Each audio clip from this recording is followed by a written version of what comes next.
नमस्कार, डॉक्टर सर्वेश कुमार सुयस, news editor. राष्ट्रीय समाचार बुलेटिन में आपका स्वागत है। मॉस्को में आज सुबह एक रशियन प्लेन क्रैश हो जाने से 16 लोगों की मौत हो गई, जिसमें 2 क्रू मेंबर भी थे। 6 लोग गंभीर रूप से घायल हैं, जिन्हें अस्पताल में इलाज चल रहा है।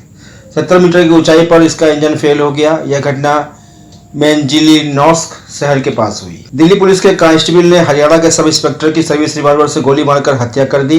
रिश्ते में वह उसका साधु लगता था। घटना के पीछे लेन देन में हुए विवाद को वजह बताया जा रहा है। कर्नाटक में आज सुबह भूकंप के झटके महसूस किए गए। रिक्टर स्केल पर इसकी तीव्रता 3.4 मापी गई। डेनमार्क की पीएम मेट फ्रेडरिक्सन भारत यात्रा पर हैं। इस दौरान वे आज ताजमहल का दीदार करने पहुंची। उन्होंने विजिटर्स बुक में संदेश भी लिखा, this place is so beautiful, मैं दोबारा इसे देखने अवश्य आऊंगी। इस दौरान ताज के सुरक्षा की दृष्टि से 2 घंटे के लिए बंद रखा गया था। पुरी के जगन्नाथ मंदिर में एक किशोरी से छेड़छाड़ के आरोप में वहां के एक पुजारी को गिरफ्तार किया गया है। उत्तराखंड में चमोली जिले में गुरुद्वारा हेमकुंड साहिब के कपाट आज से सर्दियों के लिए बंद कर दिए गए। अब सर्दियों तक इसके कपाट बंद रहेंगे। किसानों के समर्थन में शिवसेना, एनसीपी और कांग्रेस पार्टी ने मिलकर आज रात 12 बजे से महाराष्ट्र बंद का ऐलान किया है। एनसीपी नेता व मंत्री नवाब मलिक ने कहा कि हमें उम्मीद है कि जनता इस बंद में सहयोग करेगी। इस दौरान आवश्यक सेवाएं चालू रहेंगी। बलरामपुर में सादुल्ला नगर के मैदान में असुद्दीन ओवैसी ने कहा कि लखीमपुर कांड में केंद्रीय मंत्री के बेटे के अलावा कोई मुसलमान दोषी होता तो योगी उसके घर पर बुलडोजर चलवा देते। यूपी के कासगंज जिले के सोराजी क्षेत्र में बरेली मार्ग पर रविवार को नगरिया और मल्हार नगर के बीच अनियंत्रित लोडर ट्रक ने बाइक, बैलगाड़ी सवार साइकिल सवारों को रौंद दिया, जिससे 2 की मौत हो गई तथा 4 लोग गंभीर रूप से घायल हो गए। यूपी में बिजली संकट गहराने लगा है। शहरों के साथ गाँवों में कटौती शुरू हो गई है। सीएम योगी आदित्यनाथ ने प्रधानमंत्री नरेंद्र मोदी व कोयला मंत्री को पत्र लिखकर हालात से अवगत कराया है। यूपी में बिजली की मांग 17,000 मेगावाट के आसपास बनी हुई है, जबकि उपलब्धता 16,000 मेगावाट है। 2,000 मेगावाट की कटौती करनी पड़ रही है। गांवों में 11 घंटे बिजली कटौती करनी पड़ रही है। एनर्जी एक्सचेंज में बिजली की कीमत 9 से 21 रुपये प्रति यूनिट पहुंच गई है। इतनी महंगी बिजली खरीदना बिजली कंपनियों के लिए मुश्किल हो रहा है। गोरखपुर के होटल में कानपुर के व्यापारी मनीष गुप्ता हत्याकांड के मामले में मुख्य आरोपित इंस्पेक्टर जयंत सिंह और दरोगा अक्षय मिश्रा को आज गोरखपुर पुलिस ने एक होटल से गिरफ्तार कर लिया। दोनों कोर्ट में हाजिर होने की फिराक में थे। केंद्रीय गृह राज्य मंत्री अजय मिश्रा टेनी का बेटा आशीष मिश्रा जब पूरे दस्तावेज लेकर एसआईटी के सामने हाजिर हुआ तो पूरे 12 घंटे सीबीआई की तरह कड़ी पूछताछ में आशीष मिश्रा इस कदर घिरता गया कि वह कई सवालों के जवाब भी नहीं दे सका।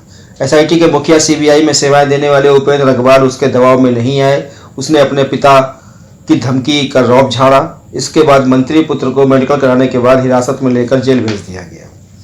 आयकर विभाग ने आज तमिलनाडु में सिल्क साड़ियों के व्यापार और चिट फंड में शामिल 20 व्यापारिक समूहों के खिलाफ तलाशी के दौरान 250 करोड़ रुपए से अधिक की अघोषित आय का पता लगाया है।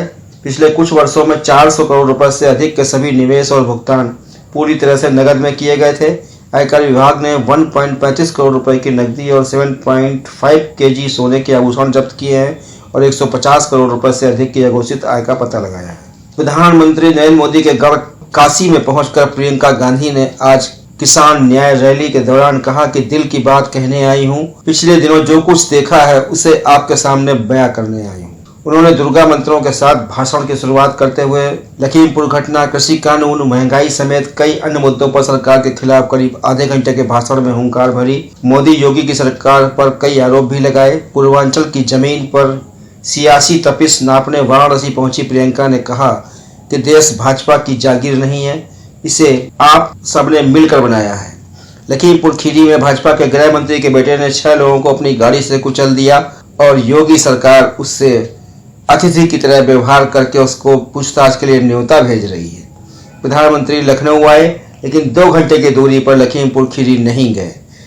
प्रियंका ने कहा कि गृह राज्य मंत्री का इस्तीफा होना चाहिए। रैली से पूर्व उन्होंने काशी विश्वनाथ मंदिर में खोरसो उपचार विधि से पूजा अर्चना की। भाजपा सांसद वरुण गांधी ने आज एक ट्वीट में लिखा है कि लखीमपुर खीरी की घटना को हिंदू बनाम सिख की लड़ाई में तब्दील करने की कोशिश की गई। ये न सिर्फ अनैतिक है बल्कि झूठ भी है। ऐसा करना खतरनाक है और उन जख्मों को कुरेदने जैसा है जिन्हें ठीक होने में पीढ़ियां लगी हैं। हमें तुच्छ राजनीति को राष्ट्रीय एकता के ऊपर नहीं रखना चाहिए। आज की राष्ट्रीय समाचार बुलेटिन में बस इतना ही। कल फिर मिलेंगे। नमस्कार, शुभ रात्रि।